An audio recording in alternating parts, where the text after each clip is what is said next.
भगवान महावीर के प्रमुख शिष्य गौतम भगवान महावीर से पूछते हैं कि भगवान पांचवा छठा आरा बीतने के बाद जो नया युग या नया काल चक्र शुरू होगा वो कैसा होगा, यानी उत्सर्पिणी काल का प्रथम आरा कैसा होगा। तो भगवान महावीर जवाब देते हुए बताते हैं कि उत्सर्पिणी का प्रथम आरा अवसर्पिणी काल के छठे आरे जैसा ही होगा। 21,000 वर्ष का अत्यंत दुखदायी होगा। उस समय के लोगों का उत्कृष्ट आयुष्य 20 वर्ष का होगा और कम से कम आयुष्य 16 वर्ष का होगा, यानी सारा ही दुश्मा दुश्मा जैसा ही होगा उत्सर्पिणी काल का पहला आरा।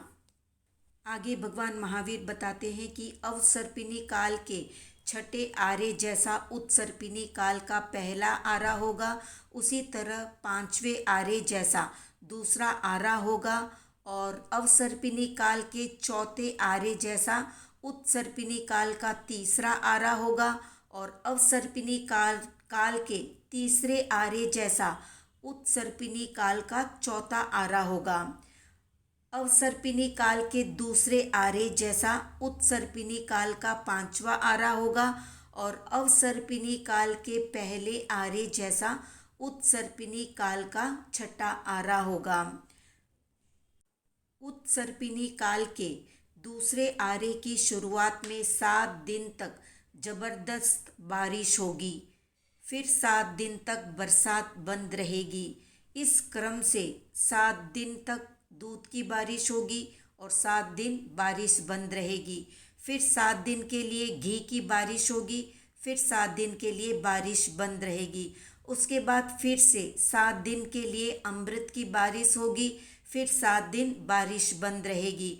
उसके बाद रस की बारिश होगी 7 दिन के लिए और 7 दिन बारिश बंद रहेगी। इससे पृथ्वी रस वाली सरस होकर फल फूल वृक्षों से भर जाएगी।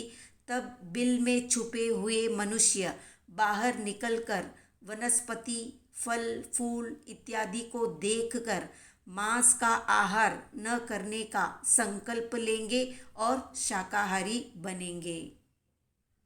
नए काल चक्र के तीसरे आरे में यानी उत्सर्पिणी काल के तीसरे आरे में 3 महीने और 8.5 साल बीत जाने के बाद पहले तीर्थंकर का यानी उत्सर्पिणी काल के पहले तीर्थंकर का जन्म होगा। उनका आयुष्य वगैरह सारी बातें भगवान महावीर के जैसी होगी। उसके बाद क्रम से एक क्रम से 22 तीर्थंकर होंगे। उत्सर्पिणी काल के चौथे आरे के 3 वर्ष और 8.5 महीने बीतने के बाद 24वें तीर्थंकर का जन्म होगा और उनका आयुष्य इत्यादि सारी बातें भगवान ऋषभदेव के जैसी होगी, लेकिन वे 80 कृषि का उपदेश नहीं देंगे और ना ही शिल्पकला की शिक्षा देंगे, क्योंकि ये सारी शिक्षाएं पहले से ही चली आ रही होगी। उनके मोक्ष जाने के बाद राजधर्म और चरित्र धर्म का विच्छेद हो जाएगा और फिर अकर्म भूमि जैसा यौगलिक काल शुरू हो जाएगा, यानी युगल काल शुरू होगा, जहाँ पर एक पुरुष और एक स्त्री का जोड़ा पैदा होगा और उनकी सारी इच्छाएं कल्प वृक्ष पूरी करेगा। तो इसी तरह से काल का चक्र या पहिया घूमता रहेगा। उत्सर्पिणी के बाद अवसर्पिणी और अवसर्पिणी के बाद उत्सर्पिणी। इस तरह एक काल चक्र 20 कोड़ा कोड़ी सागरोपम का होगा और ऐसे अनंत काल चक्र को ही एक पुद्गल परावर्तन कहते हैं। तो आज का प्रश्न है, आप सब किस आरे में यानी काल के किस विभाग में जन्म लेना चाहेंगे, कमेंट में बताएं। वीडियो पसंद आया तो लाइक शेयर सब्सक्राइब करें।